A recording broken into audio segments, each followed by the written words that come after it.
ಸ್ನೇಹಿತರೆ ನಮಸ್ಕಾರ. ಇದು ಕೆಸರುಗದ್ದೆ ಓಟ. ಜೋಗು ಪ್ರದೇಶದ ಮಣ್ಣಿನ ಹಬ್ಬ, ಯುವಕ ಯುವತಿಯರ ಪ್ರಕೃತಿಯ ಮಡಿಲ ಆಟ. ಸ್ನೇಹಿತರೆ, ಇತ್ತೀಚಿನ ಪ್ರಕೃತಿಯ ಸೊಬಗು ಮತ್ತು ಋತುವಿನಲ್ಲಿ ಮಂಜಿನ ಆಟವು ಕಾವ್ಯಾತ್ಮಕವಾಗಿ ಮುಂದುವರೆದಿದೆ. ತಂಪಾದ ಅರ್ಧ ವಾತಾವರಣಕ್ಕೆ ಸ್ವಲ್ಪ ರೋಮಾಂಚನವನ್ನು ಸೇರಿಸಲು ಈ ಭೂಮಿಯ ಪೂರ್ವಜರು ವಿಶಿಷ್ಟವಾದ ಅನ್ವೇಷಣೆಯನ್ನು ಅನುಸರಿಸುತ್ತಿದ್ದರು. ಅದುವೇ ಕೆಸರುಗದ್ದೆ ಓಟ. ರೇಸ್ಗಳು, ಫುಟ್ಬಾಲ್, ಟಗ್ ಆಫ್ ವಾರ್ ಕ್ರೀಡೆಗಳು ವೈವಿಧ್ಯಮಯವಾಗಿರುತ್ತವೆ ಮತ್ತು ಕೆಸರುಗದ್ದೆಯ ಕೃಷಿ ಭೂಮಿಗಳಲ್ಲಿ ಈ ಕ್ರೀಡೆಗಳು ನಡೆಯುತ್ತವೆ. ಉತ್ಸಾಹಿ ಯುವಕರು ಕೆಸರಿನ ಗದ್ದೆಗಳಲ್ಲಿ ಧುಮುಕಿ ಮೈಚಳಿ ಬಿಟ್ಟು ಈ ಕ್ರೀಡೆಯಲ್ಲಿ ಪಾಲ್ಗೊಳ್ಳುತ್ತಾರೆ. ಮಳೆ ಮತ್ತು ಜಾರು ಭೂಮಿಯನ್ನು ಲೆಕ್ಕಿಸದೆ ಪ್ರಕೃತಿಯೊಂದಿಗೆ ಒಂದಾಗುತ್ತಾರೆ. ಯುವಕರು ಮತ್ತು ಹಿರಿಯರು, ಹುಡುಗಿಯರು ಮತ್ತು ಹುಡುಗರು ಭಾಗವಹಿಸುತ್ತಾರೆ. ಪ್ರಾಥಮಿಕವಾಗಿ ಇದು ಕೃಷಿ ಜಿಲ್ಲೆಯಾಗಿದ್ದು, ಜನರ ಸಂಸ್ಕೃತಿ ಹೆಚ್ಚಾಗಿ ಅವರ ಕೃಷಿ ಭೂಮಿಯೊಂದಿಗೆ ಹೆಣೆದುಕೊಂಡಿದೆ.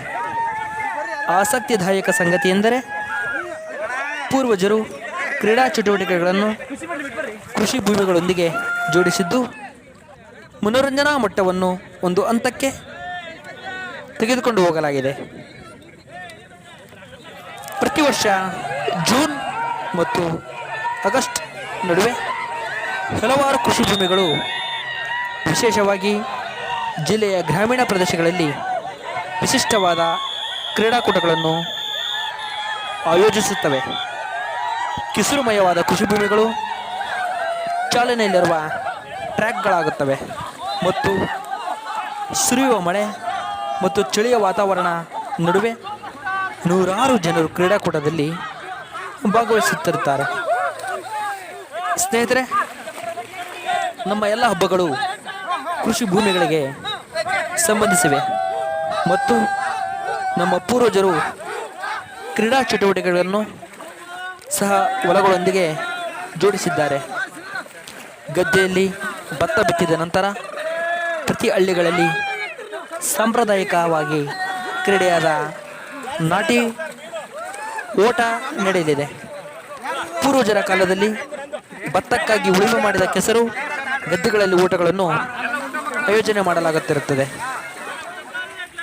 ಮುಂಗಾರು ಆರಂಭವಾದ ಕೂಡಲೇ ಖಾಸಗಿ ಕೃಷಿ ಭೂಮಿಗಳಲ್ಲಿ ಕ್ರೀಡಾಕೂಟಗಳನ್ನು ಆಯೋಜಿಸಲು ವಿವಿಧ ಸಂಘಟನೆಗಳು ಮತ್ತು ಸಂಘ ಸಂಸ್ಥೆಗಳು ಮುಂದೆ ಬರುತ್ತವೆ. ಕೃಷಿ ಭೂಮಿಯಲ್ಲಿ ಕೆಸರು ಕ್ರೀಡೆಗಳು ಸಂಸ್ಕೃತಿಯ ಭಾಗವಾಗಿದ್ದರೂ ಚಟುವಟಿಕೆಗಳ ಕ್ರಮೇಣ ಅವನತಿಗೆ ಸಾಕ್ಷಿಯಾಗುತ್ತವೆ. ಈ ಹಿಂದೆ ಪ್ರತಿ ಹಳ್ಳಿಯು ಕೃಷಿ ಋತುವಿನಲ್ಲಿ ಈ ಚಟುವಟಿಕೆಯನ್ನು ಆಯೋಜಿಸುತ್ತಿತ್ತು. ಈ ಕೆಸರುಗದ್ದೆ ಓಟದಲ್ಲಿ ವಿಜೇತರಿಗೆ ಬಾಳೆಗೊನೆ, ತೆಂಗು, ಅಡಿಕೆ ಸೇರಿದಂತೆ ಸ್ಥಳೀಯವಾಗಿ ಬೆಳೆದ ಉತ್ಪನ್ನಗಳನ್ನು ಬಹುಮಾನವಾಗಿ ವಿತರಿಸಲಾಗುತ್ತಿತ್ತು.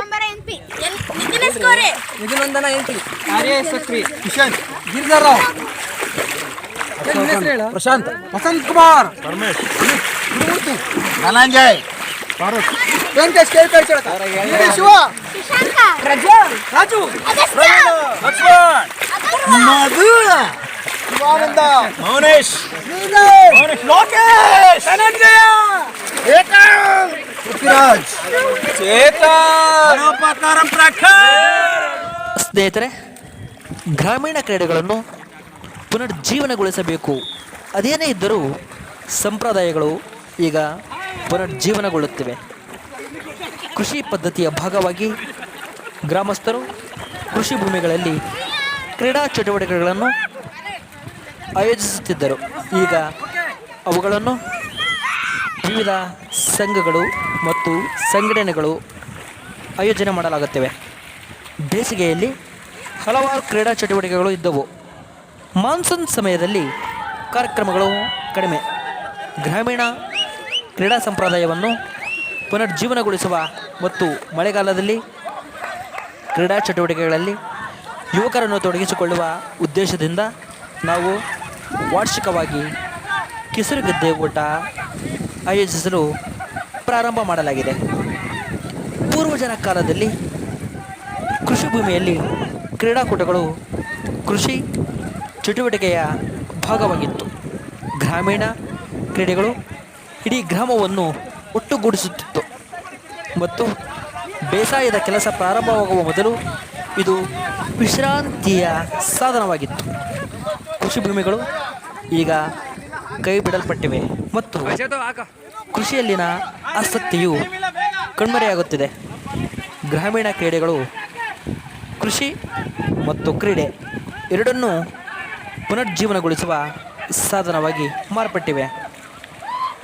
ಸಂಘಗಳು ಮತ್ತು ಸಂಸ್ಥೆಗಳು ಈಗ ಈ ಕ್ರೀಡಾಕೂಟಗಳ ಮೂಲಕ ಕೃಷಿ ಚಟುವಟಿಕೆಗಳನ್ನು ಪರಿಚಯಿಸುವ ಗುರಿಯನ್ನು ಹೊಂದಿವೆ.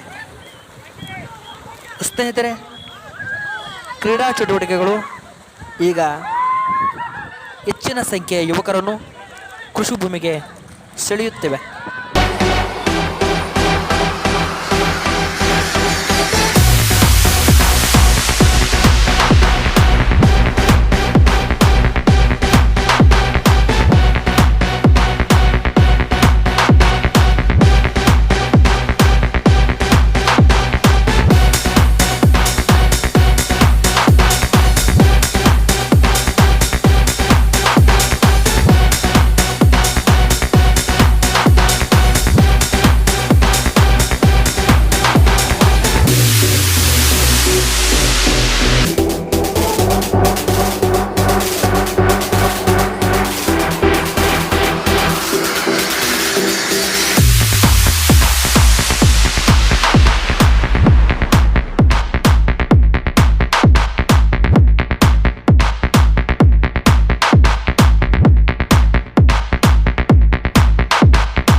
ಆಯೋಜಿಸಲ್ಪಟ್ಟಿದ್ದು ಸರ್ವರು ಕೂಡ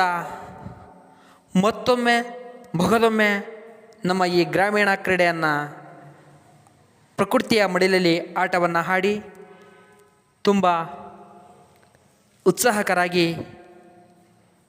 ಪ್ರಕೃತಿಯ ಮಡಿಲಿನ ಆಟವನ್ನು ಎಂಜಾಯ್ ಮಾಡಿದ್ದಾರೆ.